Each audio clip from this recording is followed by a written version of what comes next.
এটা কদম কদম ফুল, এটা দেখা যায় না, হঠাৎ দেখতে পেলাম, কিন্তু আমরা এটা ছোটবেলায় খেতাম। কত সুন্দর কদম ফুল, ফুল বলা যায়, ফল বলা যায়। খাবি তোরা? হ্যাঁ না, কদম।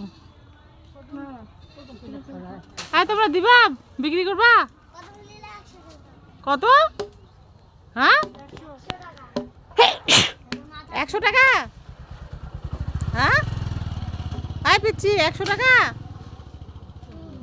বাপরে বাবা, 100 টাকা নাকি কদমের দাম? হ্যাঁ পিচ্ছি তো অনেক ইনকাম করে ফেলবে রে। দিবা না তোমরা? না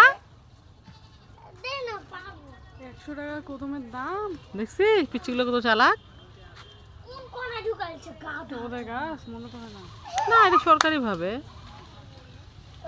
ঠিক আছে।